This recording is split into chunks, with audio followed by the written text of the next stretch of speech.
अब हम तीसरी व्याख्या के शब्दार्थ पढ़ेंगे।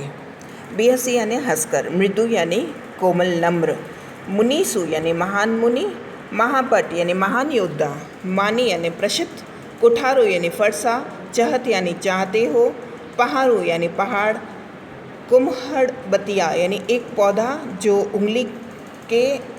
उंगली समीप में ले जाने से क्या होता है, उसकी पत्तियां जो है सिकुड़ जाती है। आपने देखा है छोटी छोटी पत्तियां होती है, कई बार छुई मुई के नाम से जाना जाता है, तो वो छुई मुई निर्बल एक उसको कहते हैं। को यानी कोई, जे यानी जो, तर्जनी जो उंगली अंगूठे के पास वाली जो उंगली होती है उसको तर्जनी उंगली कहते हैं।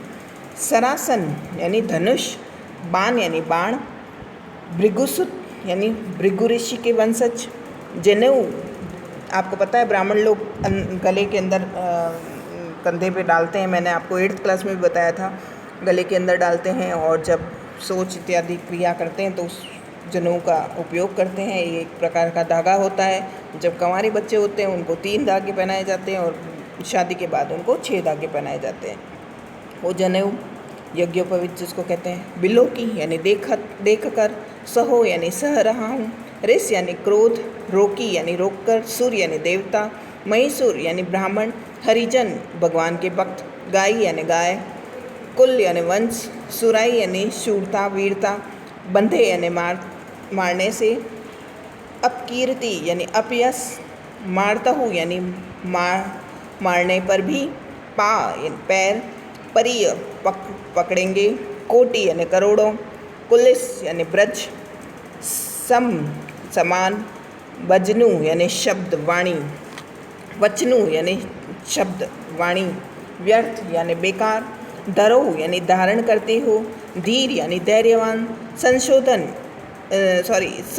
सरोष यानी क्रोध से, भृगुवंश मणि यानी भृगु के वंश में श्रेष्ठ परशुराम, गिरा यानी वाणी, गंभीर यानी गहरी भारी। समझ में आ गए सारे शब्दार्थ। अब हम इसकी व्याख्या करेंगे। फिर से बता देती हूँ कि आपको पहले हर किसी व्याख्या के लिए प्रसंग संदर्भ लिखना अनिवार्य है, उसके बाद ही व्याख्या लिखेंगे। बेहसी लखनऊ बोले मृदु बानी। लक्ष्मण ने हंसते हुए कोमल वाणी से, मधुर वाणी से, मीठी वाणी से, अब वो डर तो गया, डरने के बाद थोड़ा सा सिमट करके और बोलने लगा, आहा मुनि, हे मुनि, मृदुवाणी, अहो मुनि सर महाभटमानी, आपको तो निश्चय ही महान योद्धा मानना पड़ेगा, अथवा आप तो निश्चिंत ही माने हुए एक महान योद्धा है। अब थोड़ी अपने भाषा में बोले तो क्या कहते हैं, बटरिंग करना है ना, उसको थोड़ा उनके क्रोध को कम करने की चेष्टा करते हुए कहते हैं, आप तो बड़े महान योद्धा हैं भाई साहब। पुनि पुनि मोहि देखाओ कठुराओ, आप तो बार बार मुझे अपना परसा दिखाकर डराना चाहते हैं। चहत ओढ़ावन फूकी पहाड़ू, आप तो फूंक से भी पहाड़ को उड़ा देते हैं। देखो कितना व्यंग्य किया है यहाँ पर। आप में इतनी शक्ति है कि एक फूंक मारोगे तो पहाड़ भी उड़ जाएगा। उनके पराक्रम को की हंसी उड़ाते हुए कह रहे हैं। इहा कुम्हबतिया कोहू नाई, लेकिन ध्यान रखिए कि हम भी कोई छुई मुई के पौधे नहीं हैं जो आपकी इस तर्जनी अंगुली दिखाते ही सिकुड़ जाएंगे। क्या कहा कि इहा कुम्हड़बतिया को नाही, जे तर्जनी देखी उड़ाई जाई, कि एक उंगली दिखा देने से क्या हम उड़ जाएंगे, हम भी कोई कमज़ोर नहीं हैं। आप माना कि आप शक्तिशाली हैं, लेकिन हमारी शक्ति अभी देखी नहीं है। भृगुसुत समूह जनेऊ बिलोकी, हम आपके इस गर्जन तर्जन से डरने वाले नहीं हैं। जो कछु कहूँ सहो रिस रोकी, आपको क्षत्रियों की भांति फरसा यानी धनुष बाण आदि अस्त्र शस्त्र धारण किए हुए देखकर मैं अभिमान पूर्वक बातें कह दी। मैंने जो कुछ भी जो कहा है आपको सहित अभिमान सहित कहा है। भृगुसुत सुमहजी जनेऊ बिलोकी, ज्ञात होता है कि महर्षि जो भृगु थे, भृगुवंश के वंशज है, आपका जो जनेऊ है वो बता रहा है कि आप भी एक कोई ब्राह्मण ही हैं, जनेऊ धारण ब्राह्मण करते हैं। जो कुछ कहो सहो, हाँ, कुछ कहो सहो रिस रोकी। इसी कारण से आपकी सारी जो उचित अनुचित बातों को मैं क्रोध से रोककर भयभीत हुए बिना चुपचाप से सह रहा हूँ कि आप एक ब्राह्मण हो, इसलिए ब्राह्मण की बात क्षत्रियों को सुननी चाहिए, मैं इसीलिए चुपचाप सुन रहा हूँ। सुरमयी सुर हरिजन अरुगाई। हमारे वंश में देवता, ब्राह्मण, भक्तजन और गाय वीरता दिखाने की परंपरा नहीं है। गाय पर वीरता दिखाने की परंपरा नहीं है। मतलब क्या हुआ? सुरमयी सुर हरिजन अरुगाई।